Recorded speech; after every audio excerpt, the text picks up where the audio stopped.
हमारे जो पुराण या शास्त्र है, मैं बताया कि एक केस स्टडी होता है। इसमें जो भी एक घटना एक्सप्लेन की गई है उसका केवल एक ही अर्थ नहीं है, उसके कई अर्थ हैं। जैसे मैं एक घटना को समझाना चाहूँगा। समुद्र मंथन के बारे में सभी लोग सुने होंगे। समुद्र मंथन में क्या हुआ था कि देवता और असुर दो विपरीत शक्तियों ने मिलकर समुद्र मंथन किया, जिस मंथन से समुद्र से काफ़ी रत्न वगैरह निकले।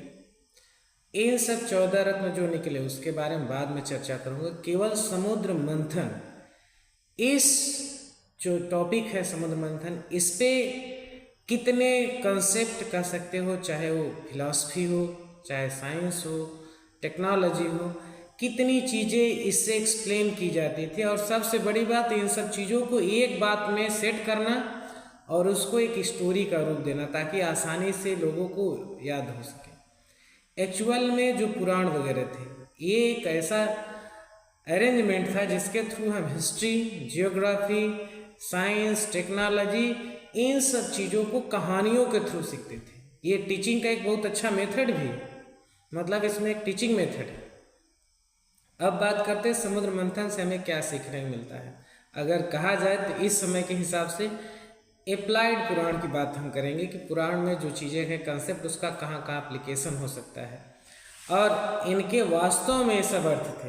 क्योंकि जो मैं कुछ अर्थ बताने जाऊँगा, इसमें से बहुत सारी चीज़ें ऐसी हैं जो काफ़ी बाद में खोज हुई, बहुत सारी चीज़ें ऐसी भी हैं जिनकी अभी खोज नहीं हुई।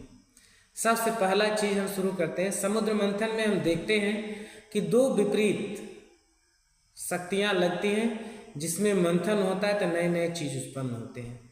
ऐसे ही हमारा जीवन होता है। दो अलग विचारों के बीच जब हम मंथन करते हैं तो उससे नए नए आइडिया आते हैं, हमारी उन्नति होती है। ये बात हुआ समुद्र मंथन के फिलॉसफी का। दूसरे मेथड पे आते हैं। जहाँ भी मंथन किया जाता है उसमें से अच्छाई और बुराई दोनों निकलती है। सबसे पहले बुराइयाँ निकलती हैं, उसके बाद धीरे धीरे अच्छाइयाँ निकलनी शुरू होती हैं। जैसे किसी चीज़ के बारे में आपको एनालिसिस या रिसर्च करना है तो उसके दोनों पहलू रखो, एक जो उस पहलू का सपोर्ट करे, जो दूसरा जो उसका विरोध करे। इन दोनों के बीच जब आप एनालिसिस करोगे तब धीरे धीरे आप वास्तविकता तक पहुँचोगे कि वास्तविकता क्या है। तो यहाँ दो चीज़ें आपको सीखने को मिल गई। तीसरे बात करते हैं, जैसे हम दूध में मथनी करते हैं, मथनी करने के बाद क्या होता है, उससे घी बाहर आता है, मक्खन। तो ये भी एक प्रोसेस है, एक एक्सट्रैक्शन ऑफ फैट, फैट का एक्सट्रैक्शन। ऐसे ही हम जानते हैं साइंस में होता है एक प्रोसेस जिसे हम बोलते हैं पेप्टाइजेशन। पेप्टाइजेशन एक ऐसा प्रोसेस है जिससे हम फैट, प्रोटीन, एमिनो एसिड को अलग कर सकते हैं ब्लड से या अलग दूसरे सॉल्वेंट से। तो ये भी एक वही सेम प्रोसेस यूज होता है जो मंथन में यूज हुआ था। तो वो चीज़ें यहाँ भी एप्लीकेबल हो। और मंथन प्रक्रिया का यूज किया जाता है सेंट्रीफ्यूज करने में। सेंट्रीफ्यूज भी एक प्रोसेस है साइंस का, जिसमें हम ब्लड से प्लाज्मा को सेपरेट कर सकते हैं। मेडिसिन इंडस्ट्री में इसी मेथड से वैक्सीन बनाया जाता है, और फूड इंडस्ट्री में इसी मेथड से हम सीड से ऑयल या फैट अलग करते हैं। और ये एक प्रोसेस होता है जिसमें हम सेल कल्चर या प्रोटीन का प्यूरिफिकेशन भी करते हैं। तो जो हम समुद्र मंथन में एक प्रोसेस मंथन समझते हैं, उसके इतने सारे यूज हैं। कुछ यूज और भी हैं। कुछ प्रक्रियाएं ऐसी होती है जहां आप सोशल मीडिया में देखे होंगे कि एक लकड़ी से दूसरे लकड़ी के बीच दो अपोजिट फोर्स लगाकर फ्रिक्शन करके वहां से आग भी उत्पन्न करते हैं। तो मंथन एक आग उत्पन्न करने की भी प्रक्रिया है।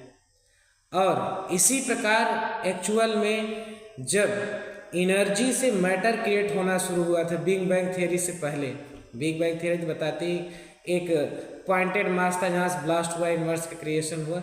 वो पॉइंटेड मास कैसे आया, एनर्जी से कैसे कन्वर्ट हुआ, एक्चुअल में वहाँ भी यही प्रक्रिया इन्वॉल्व हुई थी। ये सब चीज़ें, जैसे उस प्रक्रिया में क्या था, जब प्रक्रिया शुरू हुई एनर्जी से मैटर बनने की, तो वहाँ अपोजिट टाइप के पावर्स, जिसे हम शक्ति कहते हैं, जनरेट हुई, जिससे कहीं कहीं इंट्रैक्शन अराइज हुआ, कहीं कहीं स्पेस इंट्रैक्शन हुआ, कंज्यूम्ड फॉर्म ऑफ एनर्जी, जानते हैं, मैटर बना।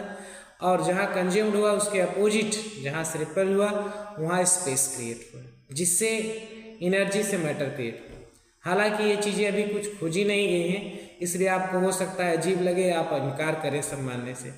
फिर भी आप देख सकते हैं कि एक जो समुद्र मंथन प्रक्रिया है कि स्टोरी के थ्रू इतनी सारी प्रक्रियाओं को आपको एक स्टोरी थ्रू बड़े आसानी से समझा दिया गया कि आप एक फिलॉसफी सीख लिए, इतने सारे साइंस के और टेक्नोलॉजी के चीज़ें आप सीख पाए।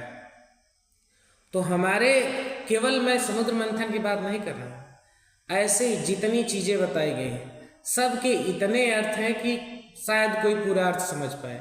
इतना अर्थ समझने के बाद भी अब भी मुझे लगता है कि इसमें बहुत सारी चीज़ें बाकी हैं। अब इमेजिन कीजिए कि जो इतने सारे प्रोसेस को एक लाइन में कलेक्ट किया होगा, उनका मस्तिष्क कैसा रहा होगा। आज कोई साइंटिस्ट या वैज्ञानिक एक प्रोसेस डिस्कवरी कर लेता है, कोई कंपाउंड बना लेता है या कोई चीज़ खोज लेता है, तो अपने आप को उस समय का बहुत बड़ा साइंटिस्ट समझने लगता है, बहुत बड़ा बुद्धिमानों में गिना जाता है।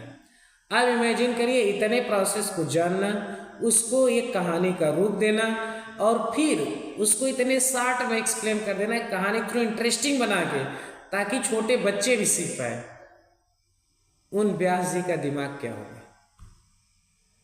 तो उम्मीद करते हैं आप अपने शास्त्र की महानता समझ पाए होंगे और पुराण के एक इस छोटे से टॉपिक के एनालिसिस और व्याख्या को आप अच्छे समझ पाए होंगे। जैसा कि मैं बताया था कि जो पुराण ये सब कहानियों के थ्रू हम केस एनालिसिस सीखते हैं, किन परिस्थितियों में क्या क्या चीज़ें हो सकती हैं। जय श्री राम।